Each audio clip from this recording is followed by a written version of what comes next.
सो अब हम चलेंगे हमारे आगे के टॉपिक पर। और पिछले एपिसोड में हमने क्या देखा? पिछले एपिसोड में हमने सीखी trick to learn variation of elements in groups and periods both. और ट्रिक क्या थी हमारी? वही एम बीडी बीडी। अब जो वो हमने पढ़ी थी वहां पर, उसमें से क्या करेंगे, एक एक वन बाय वन हर एक टर्म को उठाने वाले हैं, उनको डिटेल के अंदर स्टडी करेंगे एंड देखेंगे उनके बेसिस पर क्वेश्चन कैसे हो सकते हैं, राइट। बिकॉज थ्योरी पढ़ना तो हमारा मोटिव नहीं है ना, हमने तो ये देखना है कि जो क्वेश्चन आने वाले हैं वो भी अच्छे से हो पाते हैं या नहीं। तो चलो सबसे पहला टॉपिक उठाते हैं। एमबीडीबीडी में सबसे पहला टॉपिक क्या था? एटॉमिक रेडियस, यानी कि ए। तो मैंने इसको उठा लिया। अच्छा, ये पीरियोडिक प्रॉपर्टीज होती ही क्या है?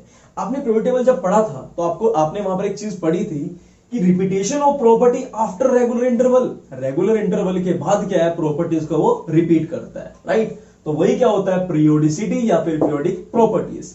बात तो वही है, हमने पहले पढ़ रखा है इसको, जस्ट इसकी डेफिनेशन एक बार लिख लेना, थोड़ा सा आपको भी पता रहेगा कि हम क्या चीज पढ़ने वाले हैं, राइट।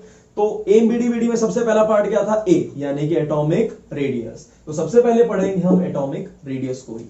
सो एटॉमिक रेडियस होता ही क्या है? अब देखो बेटा, किसकी बात कर रहे हो? एटॉमिक रेडियस, यानी कि एटम की रेडियस। अब एटम को मैंने रखा, एटम के दो पार्ट होते हैं, एक पार्ट होता है न्यूक्लियस वाला और दूसरा होता है इलेक्ट्रॉन वाला। अब जो बीच में है क्या है? Positive charge. और देखो, और जो बाहर वाला पार्ट है उस पर क्या चार्ज है? Negative charge. अब इन दोनों के बीच की जो डिस्टेंस है उसे क्या बोल दिया मैंने? एटॉमिक रेडियस बोल दिया। बिल्कुल सही बात। सेंटर से लेकर आउटर मोस्ट शेल, जो सबसे बाहर वाली शेल है जहां तक इलेक्ट्रॉन एग्जिस्ट करता है, उसे क्या बोल दिया हमने? एटॉमिक रेडियस बोल दिया। डेफिनेशन लिखो तो, the distance between centre of nucleus to outermost shell containing electron, जहां तक इलेक्ट्रॉन प्रेजेंट है। देखो शेल तो बहुत सारी हो सकती है, पर जहां तक इलेक्ट्रॉन भी क्या हो? प्रेजेंट हो, उसे क्या बोल देंगे? Atomic radius. सो ये तो हमने पढ़ लिया एटॉमिक रेडियस। अब एटॉमिक रेडियस को पढ़ना इस डेफिनेशन से थोड़ा सा मुश्किल है, और उसका रीजन अब ये देखो। अब हमने तो बोल दिया जहां तक इलेक्ट्रॉन प्रेजेंट है, लेकिन आपको पता है कि इलेक्ट्रॉन कहीं पर भी प्रेजेंट हो सकता है, और ये डेविएट भी हो सकता है, एक जगह से दूसरी जगह पर शिफ्ट भी हो सकता है। इसकी जो बाउंड्रीज है वही फिक्स नहीं है, पहली बात।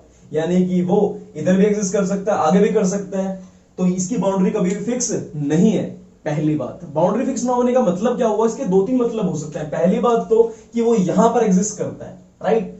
हो सकता है वो आगे भी मूव कर रहा हो सकता है आगे मूव कर रहा हो, क्योंकि इलेक्ट्रॉन कहीं ना कहीं तो आगे मिल ही सकता है। सो ये चांसेस यहां पर बने रहते हैं, because probability of finding electron is never zero. आप ये नहीं कह सकते कि यहां पर इलेक्ट्रॉन नहीं मिल सकता, कभी भी मिल सकता है। सेकेंड चीज, जनरली बॉन्डेड स्टेट में मिलते हैं बेटा, सिंगल एटम तो मिलता ही नहीं, सिंगल एटम तो बहुत कम मिलते हैं। हमेशा क्या होता है, हमें एक दो एटम क्या होता है? बॉन्डिंग स्टेट के अंदर मिलते हैं। For example H2, Cl2, N2, इस तरह की स्टेट्स के अंदर मिलते हैं हम, जैसे CO2। सो ये क्या होते हैं? ऑलवेज कंबाइंड स्टेट के अंदर मिलते हैं, तो सिंगल तो कभी मिलते ही नहीं। अगर मिलते भी हैं तो उनकी बाउंड्रीज क्या है? फिक्स ही नहीं है। अगर बाउंड्रीज भी फिक्स मान ले, वैसे तो होती ही नहीं, क्योंकि इलेक्ट्रॉन कहीं पर भी जा सकता है, थोड़ी सी एनर्जी मिली तो आगे चला जाएगा। अगर वो भी हो गया तो आपको पता है इलेक्ट्रॉन सीधा ऐसे तो घूम ही नहीं रहा, वो क्या कर रहा है? वेव नेचर दिखा रहा है, इस तरह से मूव करता हुआ भी जा रहा है। सो इन सब रीजंस की वजह से तुम उसको अकेले एटम को नहीं निकाल सकते, इसलिए क्या देखना पड़ेगा उसे? बॉन्डेड स्टेट में।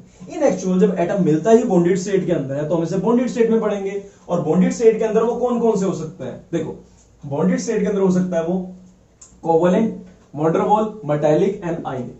अभी थोड़ा सा आपको लग सकता है, क्योंकि इससे पहले आपने कोवलेंट और वैन डर वाल नहीं पढ़े हैं, मैंने आपको पहली बार बताना है, तो उसको जरा ध्यान से आपको समझना पड़ेगा। अब देखो, कोवलेंट रेडियस। अब ये कोवलेंट रेडियस क्या होता है बेटा? जब नॉन मेटल कोई बॉन्ड बनाता है ना, तो उस बॉन्ड को बोलते हैं हम कोवलेंट। अब होता क्या है कि एक एटम और दूसरा एटम जब बॉन्ड बनाते हैं, तो ये क्या करते हैं कि थोड़ी सी मिक्सिंग हो जाती है इसके अंदर, थोड़ा सा अंदर की तरफ ये मूव कर जाते हैं, राइट। थोड़ा सा अंदर की तरफ शिफ्ट हो गया। अब हुआ क्या कि ये दोनों अगर नॉर्मल टच होते तो ठीक था, लेकिन ये क्या हो गया बेटा? ओवरलैप हो गए, राइट। तो इनके बीच में क्या हो गई? ओवरलैपिंग। आप ये मान के चलो कि आपने दो कोई बॉल्स ली हैं ऐसी, जिनके अंदर हवा कम होती है, बहुत सी ऐसी बॉल्स होती हैं। अब जैसे वो होता है बेटा, अपनी कार के अंदर हम लगाते हैं ना, एक स्माइलिंग बॉल होती है, उनको प्रेस किया तो थोड़ा अंदर की तरफ शिफ्ट हो गए, दोनों जुड़ गए जाकर, और ये दोनों क्या हो गए? थोड़े से मिक्स हो गए, अंदर की तरफ चले गए। अब मैं इसकी रेडियस निकालना चाहता हूं तो कैसे निकालूंगा? मैंने बोला इन दोनों के जो बीच की डिस्टेंस है डिवाइड बाय क्या कर दिया? 2 कर दिया। इसे क्या बोल दिया बेटा मैंने? Atomic radius. देखो, ये की जो डिफरेंस थी मैंने बीच में इसको तोड़ दिया, और ये निकल आएगी यहां से एटॉमिक रेडियस, राइट। 2 पार्ट्स के अंदर मैंने इसको ब्रेक कर लिया। सो ये भी हो गई एटॉमिक रेडियस, ये भी हो गई यहाँ पर इसकी एटॉमिक रेडियस, दोनों भी क्या होंगे बेटा, बिल्कुल बराबर होने वाले हैं। तो ये तो हमने पढ़ा क्या, कोवलेंट रेडियस। और ये किसके लिए पढ़ा हमने, नॉन मेटल के लिए। अब देखो ये आपके सीबीएसई के लिए मोर देन इनफ है, आपको इससे ज्यादा जरूरत नहीं है। अगर आपने नीट रिलेटेड कुछ क्वेश्चंस करने हैं तो एक और केस देख लेते हैं।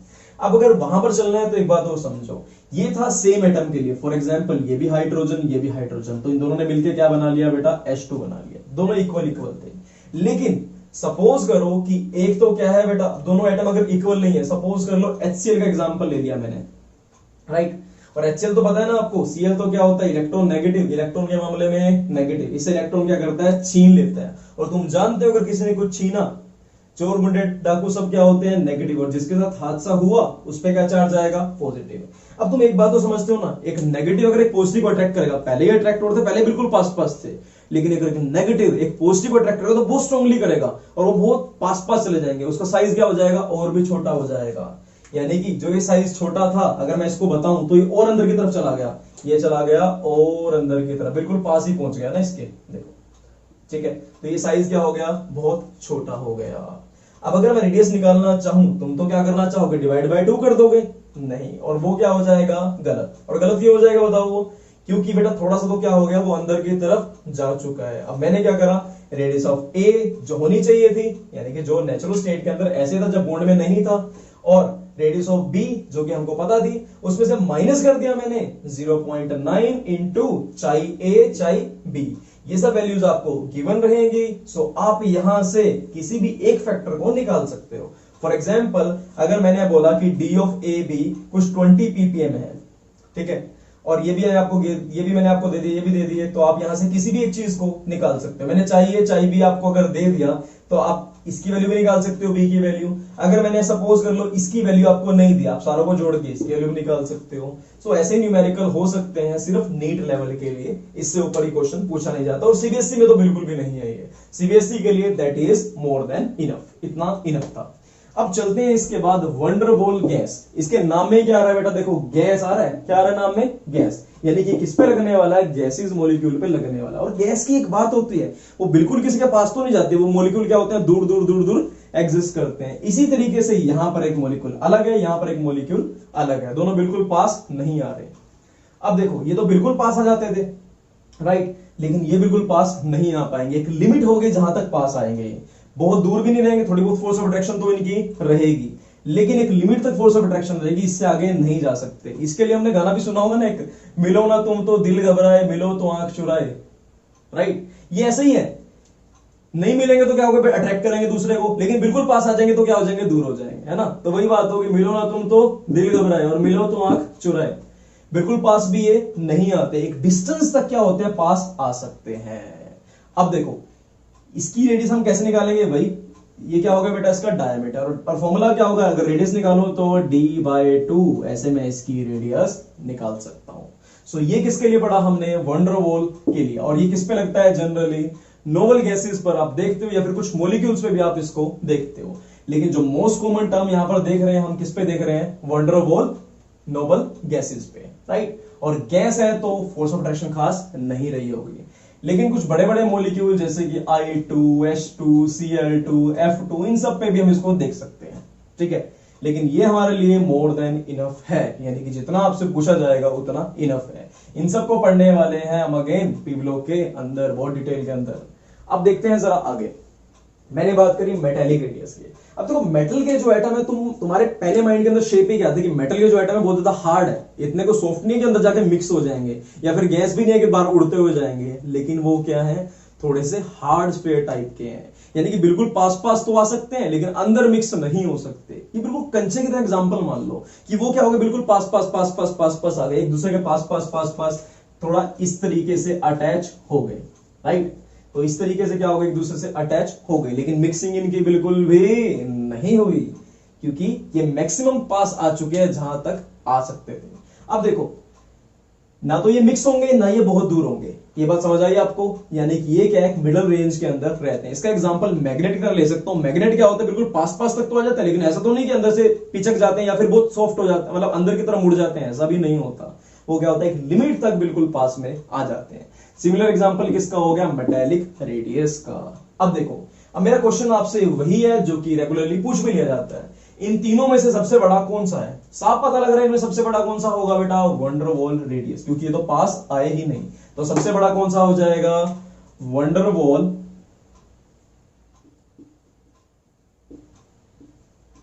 रेडियस। अब दूसरे नंबर पे कौन होगा? देखो दूसरे नंबर पे कौन होने वाला है? कोवलेंट या फिर मेटेलिक? बताओ। दूसरे नंबर पे होने वाला है बेटा बिल्कुल कौन सा? मेटेलिक, क्योंकि ये तो क्या हो गए? मिक्स हो गए। ये तो क्या हो गए? छोटे हो गए, दोनों मिक्स होने की वजह से। तो दूसरे नंबर पे आ गया बेटा यहां पर मेटेलिक।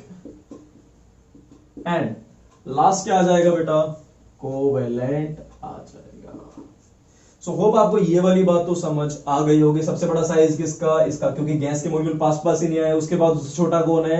उससे छोटा है बेटा मेटेलिक वाला। फिर उससे छोटा कौन है? कोवेलेंट। अब आप कहोगे सर आपने आयनिक तो बताया नहीं। बेटा आयनिक का तो सिंपल सा लॉजिक है, अभी बताने वाले हैं और ये बिल्कुल ही अलग बताएंगे। और जैसे ही आपको आयनिक बताऊंगा आप अपने अभी माइंड के अंदर कंपेयर कर पाओगे वही, लेकिन इसका टॉपिक थोड़ा सा क्या है? अलग। तो इसको हम जरा ध्यान से एक बार समझने वाले हैं।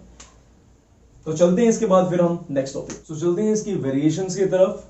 तो सबसे पहला टॉपिक हमने उठा रखा था यहां से एटॉमिक रेडियस। वैसे एटॉमिक रेडियस ही क्या, हमें तो सबका पता है, जब लेफ्ट टू राइट जाएंगे तो साइज क्या होगा? डिक्रीज। टॉप टू बॉटम क्या होगा? इंक्रीज। याद है कि नहीं? M B D B D. तो अब देखो डाउन द ग्रुप क्या होता है बेटा? इंक्रीज। और इंक्रीज क्यों होता है? अब आप सबको पता है कि यहां पर क्या होता है? हाइड्रोजन में सिर्फ एक शेल होती है, एक इलेक्ट्रॉन होता है। लिथियम में कितनी शेल्स होंगी? 2। सोडियम में कितनी शेल्स हैं? 3। और पोटेशियम के अंदर कितनी शेल्स हैं? 4। रुबिडियम के अंदर कितनी शेल्स हैं? 5। राइट। कॉन्फ़िगरेशन ऐसे ही है ना। यहाँ तो क्या है? 1s1 यानी कि 1 है। यहाँ पर क्या है? 2 1। और यहाँ पर क्या है? 2 8 1। यहाँ पर 2 8 8 1। ऐसे कॉन्फ़िगरेशन रहती है। तो यहाँ पर शेल्स कितनी हो गई? 4 हो गई। राइट। तो उसकी डिस्टेंस क्या हो रही है? बढ़ती चली जा रही है, क्योंकि नंबर ऑफ शेल्स क्या हो गई? बढ़ गई। तो हमने इसका आंसर भी यहाँ पर दे दिया, रीजन भी हमने यहाँ पर दे दिया कि क्या हुआ यहाँ पर? नंबर ऑफ शेल्स इंक्रीज कर गई, इसलिए एटॉमिक मास भी इंक्रीज कर गया। अब बात आती है यहाँ पर अलोंग विद पीरियड की। अलोंग विद पीरियड क्या होता है? डिक्रीज। लेकिन हमने देखना है इसका रीजन। अब रीजन भी तो देना है ना हमें इसका। अब देखो ये रीजन सिर्फ यहां काम नहीं आएगा, बहुत सारी जगह पर काम आने वाला है, तो उसको जरा ध्यान से आपने समझना है। अब आप मुझे एक सिंपल सी बात बताओ, जो एटॉमिक नंबर होता है वो किसके इक्वल होता है? नंबर ऑफ प्रोटॉन्स के इक्वल होता है कि नहीं? राइट। इलेक्ट्रॉन के इक्वल भी होता है, लेकिन नंबर ऑफ प्रोटॉन के इक्वल भी तो होता है, हमें ये बात पता है। अब देखो आप ये मान के चलो कि यहां पर एक पॉजिटिव चार्ज है और यहां पर नेगेटिव चार्ज है। अगर कोई मैग्नेट बहुत ज्यादा स्ट्रॉन्ग है, कोई मैग्नेट बहुत ज्यादा स्ट्रॉन्ग है, कोई सिक्का है, किसी चीज को बहुत स्ट्रॉन्गली खींचने वाला अपने पास, राइट। तुमने कभी पॉजिटिव नेगेटिव चार्ज को तो अट्रैक्ट करते देखा ही नहीं, लेकिन तुमने मैग्नेट को अट्रैक्ट करते तो देखा होगा ना, कि जितना स्ट्रॉन्ग मैग्नेट उतना फास्टली वो क्या कर रहा है? खींच रहा है। अब देखो यहां पर मैंने बोला लिथियम के पास कितने प्रोटॉन्स है बीच में? देखो जरा, लिथियम के पास प्रोटॉन है 3, राइट। इलेक्ट्रॉन्स भी 3 है, मैंने मान लिए, एक बाहर की तरफ है। अब देखो ये जो शेल है, इस शेल को थोड़ा सा बड़ा बनाता हूं मैं आपकी अंडरस्टैंडिंग के लिए। ये जो शेल्स है बहुत बड़ी है, ठीक है। यहां पर इलेक्ट्रॉन है। अब ये क्या कर रहा है? इलेक्ट्रॉन इन 3 पॉजिटिव चार्ज की तरफ क्या हो रहा है? अट्रैक्ट हो रहा है। अब देखो जितना अट्रैक्ट होगा उतना अंदर की तरफ आ जाएगा, उतना क्या हो जाएगा? छोटा हो जाएगा। मानते हो कि नहीं? अब देखो सिमिलर एक एग्जांपल बनाता हूं 4 के लिए। देखो पहले मैं 3 वाला बनाता हूं दोबारा। अब देखो, अब यहां पर था सिर्फ एक इलेक्ट्रॉन, जैसे ही यहां पर एक और इलेक्ट्रॉन आया, यहां पर प्रोटॉन भी तो आएगा ना, पॉजिटिव चार्ज, न्यूक्लियर चार्ज भी तो क्या होगा? बढ़ेगा। और न्यूक्लियर पे क्या चार्ज होता है बेटा? Positive charge. इसलिए यहां पर पॉजिटिव चार्ज क्या हो गया? इंक्रीज हो गया। अब ये जब स्ट्रॉन्ग हो गया तो और ज्यादा स्ट्रॉन्गली खींचेगा इसको। अगर स्ट्रॉन्गली खींचेगा तो साइज क्या हो जाएगा? छोटा। अब शेल ये नहीं रहेगी, शेल क्या हो जाएगी? थोड़ी सी छोटी हो जाएगी। और थोड़ी सी छोटी क्यों हो जाएगी बताओ? थोड़ी सी छोटी क्यों हो जाएगी? क्योंकि ये इसको बहुत स्ट्रॉन्गली खींचने वाला है, राइट। अब अगर एक और प्रोटॉन में ऐड कर दूं, देखो बोरोन में कितने प्रोटॉन है? 5। अगर मैं एक और प्रोटॉन ऐड कर दूं तो और स्ट्रॉन्गली खींचेगा ये साइज क्या हो जाएगा? और ज्यादा छोटा हो जाएगा, अगर 5 प्रोटॉन यहां पर हो जाए। अगर मैं बात करता हूं कार्बन की, तो और स्ट्रॉन्गली खींचेगा, साइज क्या हो जाएगा? और ज्यादा छोटा हो जाएगा। सिमिलरली ऑक्सीजन में भी, फ्लोरीन में भी, इन सब में साइज छोटा हो जाएगा। होप आपको ये वाली बात समझ आई होगी, लेकिन अगर नहीं आई तो ध्यान से सुनो। सबसे पहले क्या था बेटा? साइज तो क्या था? बड़ा, अच्छा बड़ा खासा था, है ना, अच्छा खासा साइज था, बड़ा। अब यहां पर क्या हुआ? थोड़े टाइम के अंदर जैसे ही यहां पर एक और पॉजिटिव चार्ज है, स्ट्रॉन्गली खींचेगा इसको, है ना, स्ट्रॉन्गली खींचेगा और अंदर की तरफ आ जाएगा, ठीक है। और साइज क्या हो गया? इससे थोड़ा सा छोटा हो गया। अगर मैंने बोला एक और पॉजिटिव चार्ज आ गया तो और स्ट्रांगली खींचेगा, साइज क्या हो गया और छोटा हो गया। एक और पॉजिटिव चार्ज आ गया तो और स्ट्रांगली खींचेगा, साइज क्या हो जाएगा और छोटा होता चला जाएगा। तो फ्लोरीन पर जाकर ये क्या हो जाएगा, मैक्सिमम सबसे ज्यादा छोटा हो जाएगा, क्योंकि यहां पर क्या बढ़ रहा है, न्यूक्लियर चार्ज बढ़ रहा है। क्या बढ़ गया यहां पर, न्यूक्लियर चार्ज। और न्यूक्लियर पे क्या चार्ज होता है बेटा, पॉजिटिव चार्ज। तो मतलब कि जब पॉजिटिव चार्ज बढ़ गया इसलिए साइज क्या हो गया उसका, बहुत ज्यादा छोटा हो गया। सो होप आपको ये वाली बात समझ आई होगी। अब मैं इफेक्टिव न्यूक्लियर चार्ज क्यों कहता हूं, देखो बेटा, अब जो इलेक्ट्रॉन्स रहते हैं ना आपस में, ये क्या करते हैं, जब साइज बहुत छोटा हो जाता है तो आपस में रिपल्शन भी करना स्टार्ट कर देते हैं, ठीक है। अब थोड़ी बहुत रिपल्शन भी है, थोड़ी बहुत अट्रैक्शन भी है। अब जो नेट जो कट कटा के जो बचा उसे क्या बोल दिया हमने, इफेक्टिव न्यूक्लियर चार्ज। तुम चाहो तो सिर्फ इफेक्टिव न्यूक्लियर चार्ज के बजाय न्यूक्लियर चार्ज माइंड में डालकर कर सकते हो इसको, ठीक है। यहां पर जितने प्रोटॉन्स बढ़ेंगे उतनी फोर्स ऑफ अट्रैक्शन बढ़ जाएगी। लेकिन अगर इफेक्टिव मान रहे हो तो ये सोच लो कि थोड़ी सी रिपल्शन, थोड़ी सी अट्रैक्शन, नेट जो बच गई वो अट्रैक्शन, राइट। इसको मैंने क्या बोल दिया, इफेक्टिव न्यूक्लियर चार्ज। अब लेफ्ट टू राइट क्या बढ़ रहा है बेटा सब जगह पर बताना जरा। यहां बढ़ रहा है इफेक्टिव न्यूक्लियर चार्ज। और पहले तो बात यह कि क्या बढ़ रहा है, पहले तो न्यूक्लियर चार्ज। और न्यूक्लियर चार्ज क्या होता है, न्यूक्लियस के ऊपर चार्ज, उस पे चार्ज क्या होता है, पॉजिटिव। तो पॉजिटिव नेगेटिव अट्रैक्ट करते हैं जिसकी वजह से साइज क्या हो जाता है, छोटा हो जाता है। होप ये वाली बात समझ आ गई होगी। सेम रीजन यहां पर भी हुआ, सेम रीजन यहां पर भी हुआ। अब जब बात करता हूं हीलियम और नियोन की और आर्गन की, यहां पर क्या होता है, यहां पर हमने कुछ बात नहीं करी इसकी। देखो बेटा, ये एज एन एक्सेप्शन में तुम काउंट कर सकते हो चाहो तो। होता क्या है बेटा, ये तो कौन सी गैस होगी, वंडरवॉल गैसेस हो गई, राइट, नोबल गैसेस हो गई। इनके बीच में तो कोवलेंट बॉन्डिंग ऐसी बनेगी ही नहीं, एक दूसरे से बॉन्ड तो बनाने ही नहीं वाले, यानी कि मिक्सिंग तो ऐसे होगी ही नहीं। ये तो क्या होंगे, एक दूसरे से दूर दूर रहेंगे काफी। जब इतनी दूर होगी तो इसका साइज क्या होगा, ऑटोमेटिकली क्या हो जाएगा, बहुत बड़ा हो जाएगा। यानी कि हीलियम का साइज भी क्या होगा, बड़ा होगा। बड़ा क्यों होगा बताओ, हीलियम का साइज हाइड्रोजन से बड़ा क्यों होगा, क्योंकि यहां पर कौन सी गैस, यहां पर कौन सी प्रॉपर्टी बॉन्ड बनाएंगे, यहां पर यहां पर बॉन्ड बनाने वाले हैं ये वंडरवॉल बॉन्ड, राइट। तो इनके बीच में फोर्स ऑफ अट्रैक्शन कौन सी है, weak Van der Waals force of attraction. तो हीलियम का साइज क्या होगा, बड़ा होगा, किससे, हाइड्रोजन से, पहली बात। दूसरी बात, नियोन का साइज बड़ा होगा सबसे ही, इन सबसे भी बड़ा साइज होगा किसका, नियोन का। सबसे बड़ा साइज इसका, फिर इसका, फिर इसका, फिर घटता जाएगा, घटता जाएगा, घटता जाएगा, घटता जाएगा। नेक्स्ट इसके बाद अगर मैं आर्गन की बात करूं तो सबसे बड़ा साइज किसका होगा, आर्गन का। और क्यों, क्योंकि बेटा इसकी तो बॉन्ड ही नहीं बनेगी, यहां पर तो क्या बनने वाला है, वंडरवॉल फोर्स ऑफ अट्रैक्शन। और van der Waals force of attraction, bond क्या होगी, ऑटोमेटिकली बड़ी होंगी। कंपैरिजन करो ना, अगर मैं क्लोरीन की बात करता हूं, ये एटम ये बिल्कुल पास नहीं है, ये क्या कर रहे हैं, ये तो मिक्स ही हो गए, इस वजह से थोड़ा सा साइज तो इनका क्या हो गया, वैसे ही कम हो गया। लेकिन ये मिक्स नहीं होंगे, उल्टा दूर हो जाएंगे, तो साइज क्या हो गया, ऑटोमेटिकली बड़ा हो गया। सबसे बड़ा साइज आर्गन, फिर इसी ट्रेंड के अंदर ये अरेंज हो गए, राइट। तो होप आपको ये वाला पॉइंट, ये वाला पॉइंट, ये तीनों पॉइंट आपको समझ अच्छे से आ गए होंगे। यानी कि सबसे छोटा साइज होगा फ्लोरीन का, उसके बाद और सबसे बड़ा किसका होगा, नियोन का, सबसे आगे वो आ जाएगा। सिमिलरली यहां पर सबसे बड़ा साइज होगा आर्गन का, इस ट्रेंड का सबसे बड़ा साइज किसका होगा, हीलियम का, राइट। सो होप आपको ये वाली बात समझ आ गई हो। सो एम बीडी में से हम ए तो पूरा कर चुके हैं, अब बारी किसकी आ गई बेटा, आई की। और आई क्या था यहां पर बताओ, आई था आयनिक रेडियस। अगेन ये टॉपिक भी क्या है, इंपॉर्टेंट। सो आयनिक रेडियस को बताओगे कैसे, देखो पहले तो हमने क्या बोला था एटॉमिक रेडियस के लिए, सेंटर से लेकर जहां तक उसके इलेक्ट्रॉन है, लेकिन ये थोड़ा सा अलग है। ये क्या है, आयनिक रेडियस। अब आयनिक रेडियस को समझाने से पहले ना मैं एक एग्जांपल लेता हूं। आपने कभी किसी चार्ज को किसी को अट्रैक्ट करते तो आई थिंक नहीं देखा होगा, ऐसा कभी तो नहीं हुआ कि कहीं यहाँ पर तारे हैं और तुम पास जाकर चिपक गए उसके, ऐसा कुछ नहीं खास हमने एक्सपीरियंस नहीं किया। लेकिन हमने मैग्नेट वाला एक्सपीरियंस देखा है। अगर मैग्नेट को बीच में रख दिया मैंने सेंटर में, और जहां तक ₹1 का सिक्का या कोई भी लोहे की चीज अट्रैक्ट हो रही है तो वो क्या हो जाता है बेटा, उसका मैग्नेटिक फील्ड। और वहां तक हमें पता लगता है इसका मैग्नेटिक फील्ड है, राइट। अब सिमिलरली मैंने बीच में क्या रखा हुआ है, बीच में क्या रखा हुआ है, न्यूक्लियस। और जहां तक इसका इन्फ्लुएंस फील किया जा सकता है किसका, इलेक्ट्रिक फील्ड का, यानी कि इलेक्ट्रॉन्स का, है ना। इलेक्ट्रिक फील्ड है तो क्या, इलेक्ट्रॉन। और जहां तक इलेक्ट्रॉन का इन्फ्लुएंस फील किया जाएगा वो क्या हो जाएगी बेटा, आयनिक रेडियस हो जाएगी, राइट। अब देखो इसकी डेफिनेशन कैसे रिप्रेजेंट करूंगा मैं। It is defined as the effective distance from the centre, centre से इफेक्टिव डिस्टेंस जहां तक इसका इन्फ्लुएंस फील किया जा सके, वही क्या होगा इसका बेटा, आयनिक रेडियस। अब आप कहोगे सर ये तो इलेक्ट्रॉन्स की बात कर दी और आपने इलेक्ट्रिक फील्ड की बात कर दी। तो बेटा इलेक्ट्रॉन से तो क्या बनता है, इलेक्ट्रिक फील्ड बनता है। इसलिए जहां तक इलेक्ट्रॉन का इन्फ्लुएंस फील किया गया वही क्या है, उसकी आयनिक रेडियस है। चलो एक और डेफिनेशन है हमारे पास, it is defined as the effective distance from the centre of ion up to which it influence the ionic bond. ये किसी भी आयनिक कंपाउंड को अट्रैक्ट, रिपेल ऐसा कुछ करे, सो वो भी उससे भी क्या बता सकते हैं हम इसकी, वही है इसकी आयनिक रेडियस। जिस रेंज तक किसी भी आयनिक कंपाउंड से छेड़छाड़ करे, उसको अट्रैक्ट करे, रिपेल करे, वो क्या हो जाएगी, वो डिस्टेंस हो जाएगी इसकी रेडियस। और इसको भी रिप्रेजेंट कर दूंगा आर से। अब देखो, अब मैं एक एग्जांपल लेता हूं NaCl का, एक आयनिक का भी। देखो NaCl है, अब देखो Na और Cl आपस में जुड़े हुए थे, अच्छे अच्छे भले खुश थे साथ में, लेकिन तुम्हें तो पता है ना C क्या है, धोखेबाज। इसने क्या करता है बेटा, आप सारे पैसे ले जाएगा। अब Cl क्या है, इलेक्ट्रोनेगेटिव, यानी कि इलेक्ट्रॉन के मामले में नेगेटिव। जैसे कोई पर्सन होता है ना पैसे के मामले नेगेटिव, पैसे ले लेते देता नहीं, या फिर तुम्हारे कई दोस्त होते हैं पार्टी नेगेटिव, पार्टी ले ली दी नहीं।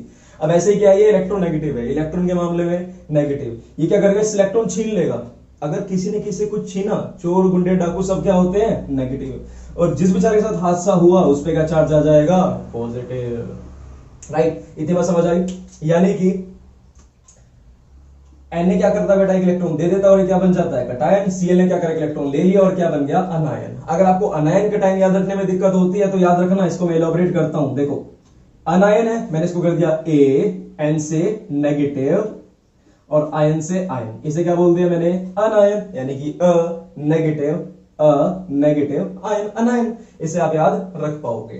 और एक अपने पास इसके लिए ट्रिक भी है जो कि आपके बहुत काम आने वाली है। अब एक आगे क्वेश्चन आता है कि बताओ अनायन बड़ा है, कटायन बड़ा है, या फिर पेरेंट एटम यानी कि जिसपे कोई भी चार्ज नहीं है वो बड़ा है। तो इसके लिए अपने पास ट्रिक है ABCC। अब देखो ABC तो आपको पता ही है, इसके साथ मैंने एक और C लगा दिया, इसके साथ धोखा हुआ ना, तो ये भी क्या है, C है, मतलब कि क्यूट है। मैंने क्या कर दिया, AB और डबल C, डबल क्यूट है ना, गलत तो हम बोलेंगे ही नहीं।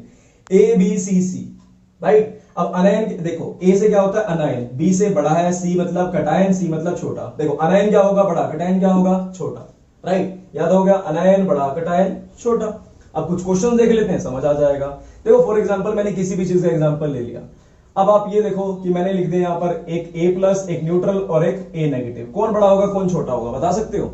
नेगेटिव वाला क्या होगा, बड़ा। टाइम ही ऐसा चल रहा है, नेगेटिव लोग बड़े हो रहे हैं, क्योंकि देखो कटायन क्या होगा, छोटा होने वाला है, अनायन क्या होने वाला, बड़ा। तो सबसे बड़ा तो कौन हो गया, अनायन। ये बात तो समझ आ गई। अब कटायन क्या होता है, छोटा होता है। किससे छोटा, पेरेंट एटम से भी छोटा। अरे भाई इससे बड़ा तो क्या ही होगा, तो इससे भी छोटा होगा, क्योंकि कटायन है ही क्या, छोटा। ये तो क्या है, डबल C यानी कि डबल क्यूट है ना। कटायन क्या होगा, छोटा। इस तरह से आपको समझ आ गया होगा। अब कुछ क्वेश्चंस मैं आपको एक दो दे देता हूं, उनको भी जरा ध्यान से देखना। अब हमारे पास अगर क्वेश्चन आए कितना छोटा होगा और कितना साइज में डिफरेंस होगा, तो ऐसे समझ सकते हैं। देखो बेटा, जितना पॉजिटिव चार्ज उतना ही ज्यादा क्या होगा, छोटा। जितना नेगेटिव चार्ज उतना ज्यादा ही क्या होगा, बड़ा। इसके लिए एग्जांपल देखो, एक मैंने बोला यहां पर, ये तो देखो Fe पे कितना चार्ज है, +3। Fe पे कितना चार्ज है, +2। Fe न्यूट्रल पड़ा हुआ है, तो सबसे छोटा कौन सा होगा, सबसे छोटा होगा ये वाला, क्योंकि इसके पास क्या है, पॉजिटिव चार्ज। और पॉजिटिव चार्ज क्या होता है, छोटा। तो पॉजिटिव चार्ज तो इस पे भी है, लेकिन ज्यादा पॉजिटिव किस पे है, Fe3+ पे, इसलिए वो क्या होगा, ज्यादा छोटा। सिमिलरली Fe3+ की बात करूं तो ये भी क्या होगा, छोटा होगा नॉर्मल एटम से, यानी कि पेरेंट एटम से। सो ये वाली बात आपको होप समझ आई होगी। एक एग्जांपल और देखो, Al पे वैसे +1 चार्ज होता नहीं है, लेकिन मैं कंपैरिजन करने के लिए, सिर्फ समझाने के लिए बता देता हूं कि अगर Al +1 है, +2 है, +3 है, तो सबसे छोटा साइज किसका होगा, +3 का। उसके बाद उससे बड़ा किसका होगा बेटा, Al +2 का। और सबसे बड़ा किसका होगा, Al का। अब देखो Al पे क्या चार्ज होता है बेटा, या तो न्यूट्रल ही रहेगा, पर फिर भी क्या रहेगा, बड़ा ही रहेगा। राइट। अब मैंने Mn की ले ली यहां पर बेटा 3 ऑक्सीजन स्टेट, जरा ध्यान से देखना। Mn की क्या ले ली हमने, 3 ऑक्सीजन स्टेट। तो सबसे छोटा कौन सा होने वाला, जिसके पास सबसे ज्यादा चार्ज है, और सबसे ज्यादा चार्ज किस पे है, +7। एक मिनट, खाली चार्ज नहीं, जितना पॉजिटिव चार्ज उतना ही छोटा, क्योंकि कटायन क्या होता है, छोटा होता है। अगर नेगेटिव चार्ज हो जाएगा तो क्या हो जाएगा, बड़ा। उसका एग्जांपल भी देखते हैं। अब देखो सबसे छोटा ये, उससे छोटा ये। अगर Mn नॉर्मल न्यूट्रल बोल दूं तो सबसे बड़ा वो आ जाएगा। लेकिन अब बात करते हैं ऑक्सीजन के लिए। देखो अब मैंने बोला ऑक्सीजन में मान लो एक जगह पर -1 चार्ज है, ठीक है, एक जगह पर -2 चार्ज है, और एक जगह पर न्यूट्रल है, यानी कि 0 चार्ज है उस पर। तो सबसे बड़ा कौन सा होगा, अनायन क्या होता है बेटा, बड़ा। अनायन यानी कि नेगेटिव चार्ज। अनायन याद है ना, नेगेटिव आयन। ये क्या होता है, अनायन, नेगेटिव आयन। अब देखो ज्यादा नेगेटिव चार्ज किस पर है? इस पर तो सबसे ज्यादा बड़ा ये, उसके बाद ये, और न्यूट्रल वाला सबसे छोटा। ऐसा एग्जांपल भी आपको समझ आ गया होगा। नाइट्रोजन, मैं बहुत सारे एग्जांपल ले सकता हूं, कोई एग्जांपल तुम्हें पसंद आए तुम वही ले सकते हो। अब देखो फॉर एग्जांपल मैंने एग्जांपल ले लिया नाइट्रोजन का ही ले लिया। मैंने बोला N पे 3 नेगेटिव चार्ज, N पे 2 नेगेटिव, N पे नेगेटिव और N है न्यूट्रल। सबसे बड़ा कौन सा होगा? जितना नेगेटिव उतना ही बड़ा होने वाला है। देखो ये हो गया सबसे बड़ा, फिर छोटा, फिर छोटा, फिर सबसे छोटा। यानी कि जितना ज्यादा नेगेटिव चार्ज उतना ज्यादा क्या हो जाएगा? उसका साइज बड़ा हो जाएगा। ठीक है, अब ये बात तो आपको समझ आ गई। अब मेरा क्वेश्चन आ गया YABCC, यानी कि Y अनायन इज बड़ा एंड कैटायन इज छोटा। बता दो इस बात का आंसर। तो ये आंसर भी बेटा बहुत इंटरेस्टिंग तरीके से बताने वाला हूं, जरा ध्यान से समझना। ठीक है,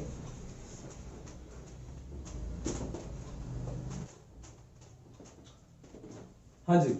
सो क्वेश्चन इज सेम कि अनायन बड़ा क्यों कैटायन छोटा क्यों। अब इसको समझाने से पहले मैं एग्जांपल लेता हूं। वो आपने गेम देखी होगी कभी अपने स्कूल के अंदर की रस्सी से खींचते हैं। एक तरफ क्या होते हैं? दूसरी टीम होती है, एक तरफ दूसरी टीम होती है, वो खींच रहे होते हैं, राइट। अब जो स्ट्रांग हो जाएगा उस तरह से वो आगे या पीछे चला जाएगा। अब देखते हैं यहां कौन रस्सी खींच रहा है। देखो बीच में क्या है? पॉजिटिव चार्ज है बहुत सारे, पता है कि नहीं आपको? 1 2 3 4 5 6 7 7 मान लिए मैंने। बीच में क्या है? 7 पॉजिटिव चार्ज है, राइट। और इलेक्ट्रॉन कितने हैं? मैंने बोला इलेक्ट्रॉन भी है यहां पर 1 2 3 4 5 6 7। ठीक है, अब ये 7 वाली गेम हो गई। देखो अब अगर पॉजिटिव चार्ज ज्यादा होता, पॉजिटिव चार्ज क्या कर रहा है? अंदर की तरफ खींच रहा है, ऐसे अंदर की तरफ खींच लेता और साइज क्या हो जाएगा? छोटा हो जाएगा, क्योंकि अंदर की तरफ खींच लेगा तो साइज क्या हो गया? छोटा हो गया कि नहीं? सही बात है कि नहीं? तो साइज हो जाएगा छोटा अगर पॉजिटिव चार्ज क्या हो गए? ज्यादा हो गए, राइट। अगर और इलेक्ट्रॉन क्या कर रहा है? इलेक्ट्रॉन आपस में रिपेल कर रहे हैं एक दूसरे को, और ये बाहर की तरफ खींच रहे हैं इसको और बड़ा करने की कोशिश कर रहे हैं। तो जरा ध्यान से इसको देखो।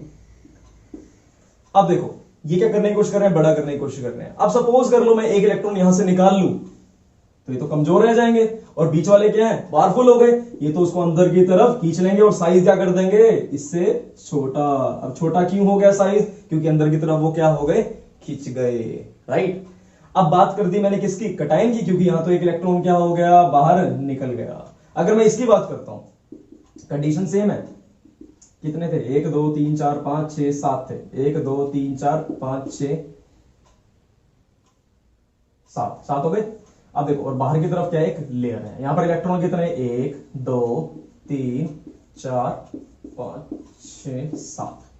अब हो क्या रहा है? देखो अब ये फोर्स तो ये भी खींच रहे थे और ये भी रिपेल कर रहे थे, बात वही आ गई घूम फिर के। लेकिन हुआ क्या? यहां पर एक और भाई आ गया, यहां पर इनका पक्के वाला दोस्त आ गया। अब जो इलेक्ट्रॉन आ गया वो क्या करेगा? देखो अब इलेक्ट्रॉन क्या हो गया? ज्यादा, तो ये बाहर की तरफ खींचेगा और ये शेल क्या हो जाएगी? बड़ी, क्योंकि उनका फोर्स क्या हो गया इस समय? ज्यादा हो गया, इसलिए साइज क्या हो जाएगा? बढ़ जाएगा।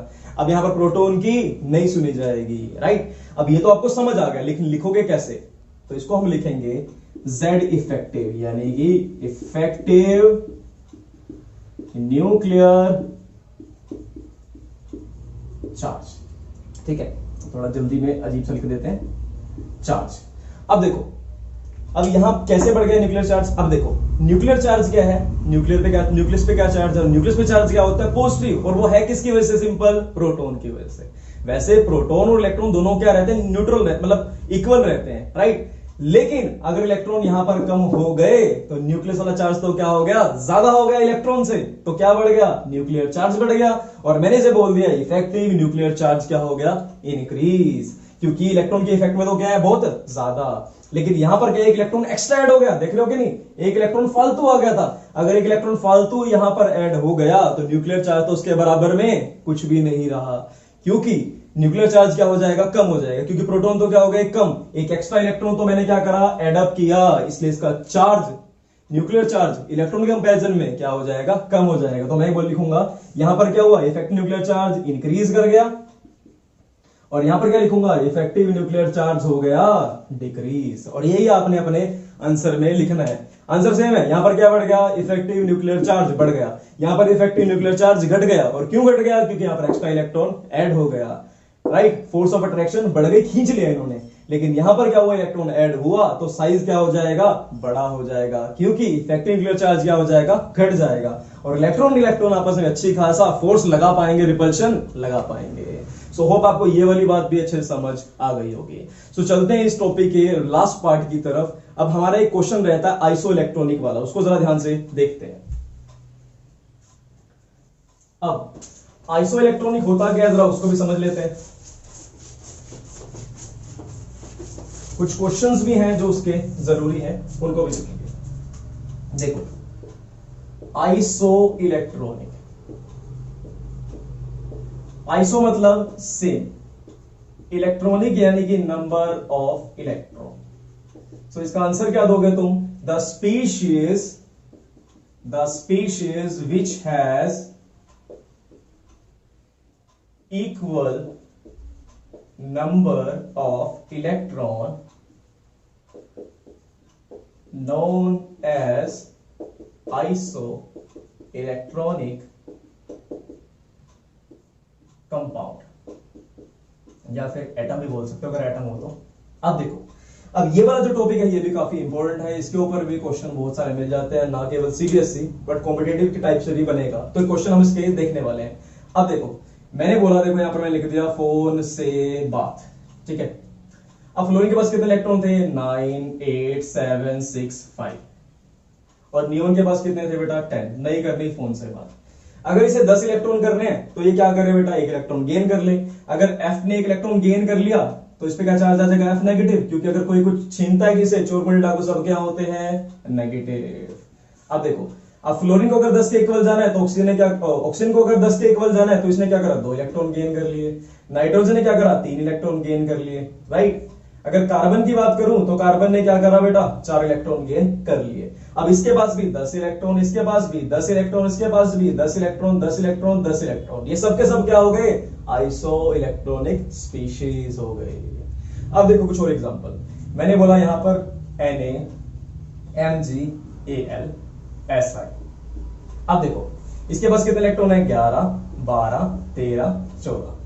अगर इसको इसके इक्वल करना है 10 के इक्वल, तो इसने क्या करा बेटा? 1 इलेक्ट्रॉन लूज कर दिया, तो इसके पास कितने रह गए? अब 10 रह गए। अगर Mg 2 लूज कर दे तो कितने रह जाएंगे? इसके पास भी 10 रह जाएंगे। एल्यूमिनियम 3 लूज कर दे तो कितने रह जाएंगे? 10 रह जाएंगे। सिलिकॉन अगर 4 इलेक्ट्रॉन लूज कर दे तो इसके पास भी कितने रह जाएंगे? 10 रह जाएंगे। ये वाली बात आपको समझ आई होगी। अब मैं पूछूं इनमें से कौन कौन से आइसो इलेक्ट्रॉनिक है, तो सारे ही क्या है? आइसो इलेक्ट्रॉनिक, क्योंकि सबके पास भी क्या है? Same electron. होप आपको ये वाली बात समझ आ जाएगी। क्वेश्चन में पूछ लेगा कि इनमें से कौन सी स्पीशीज का है आइसो इलेक्ट्रॉनिक है। एक बार क्वेश्चन ही बता देता हूं। देखो मैंने क्वेश्चन दिया Si+4 एल्यूमिनियम 3+, नियोन और F नेगेटिव, इनमें से कौन कौन से आइसो इलेक्ट्रॉनिक है। तो तुमने क्या करना है? इलेक्ट्रॉन बना लेने हैं। इस पे कितने इलेक्ट्रॉन होते हैं? 14, 14 - 4 + 4 क्या हो जाता है? इसने किसी को दे दिए तो कम हो गए। इसके पास है 10 इलेक्ट्रॉन, एल्यूमिनियम के पास 13 होते हैं। 13 - 3 कितने हो गए? देखो +3 आ गया ना यहाँ पर। यहाँ तो क्या है? खाली एल्यूमिनियम, और यहाँ पर क्या है? एल्यूमिनियम पे क्या चार्ज है? +3 भी है, तो 10 इलेक्ट्रॉन है इसके पास। इसकी बात करूं तो 10। क्लोरीन पे कितने होते थे? देखो 9 होते थे। एक इसने गेन कर लिया तो कितने हो गए? 10। नाइट्रोजन पे कितने होते थे? नाइट्रोजन पे होते थे 7। एक इसने गेन कर लिया तो कितने हो गए? 8 हो गए। अब इसमें से आइसो इलेक्ट्रॉनिक छांटो तो 10-10 वाले छांट लो भाई।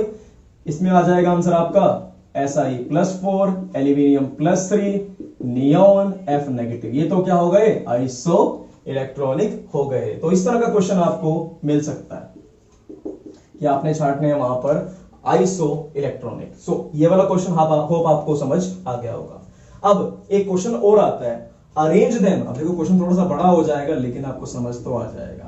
Arrange them in order of increasing atomic radii, यानी कि रेडियस। अब देखो एक बात तो तुम्हें पता है, एबीसी रूल याद है ना आपको? अनायन क्या होता है? बड़ा। कैटायन क्या होता है? छोटा।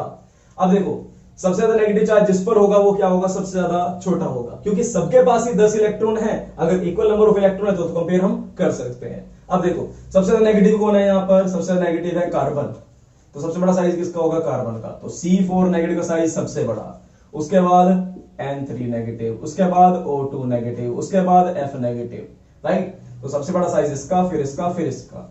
अब देखो पर जो पॉजिटिव साइज चार्ज होते हैं इनका साइज तो क्या होता है? बहुत छोटा रहता है। तो सबसे छोटा कौन सा होगा? जिसके पास सबसे ज्यादा पॉजिटिव चार्ज होगा। देखो मैंने बोल दिया सिलिकॉन 4+ सबसे छोटा, फिर उसके बाद एल्यूमिनियम 3+, फिर उसके बाद Mg2+, फिर उसके बाद Na+। अब जिसपे चार्ज ही नहीं है उसको तो बीच में रख देते हैं हम, पेरेंट एटम है तो बेटा ये भी अरेंज हो गया यहां पर। तो ये सब हमने अरेंज कर दिया on the basis of increasing atomic radii. So hope आपको ये वाला टॉपिक भी अच्छे से क्लियर हो गया होगा, और एनसीईआरटी के क्वेश्चन भी आप इसके अब इस टॉपिक से तो एटलीस्ट अच्छे से कर पाएंगे। वेल एनसीईआरटी के क्वेश्चन कौन कौन से मिलने वाले हैं, एक तो ये साइज डिक्रीज की हो जाता है ये वाला, और एक ये वाला मैंने तो काफी बड़ा करवा दिया, इसका आधा पार्ट है तो आप अच्छे से उसको कर लेंगे। So thank you so much, and आपके जो भी डाउट्स हैं बेटा अगेन भेज दीजिए, तो मैं आज आपके 2 लेक्चर्स अपलोड कर रहा हूं। Thank you.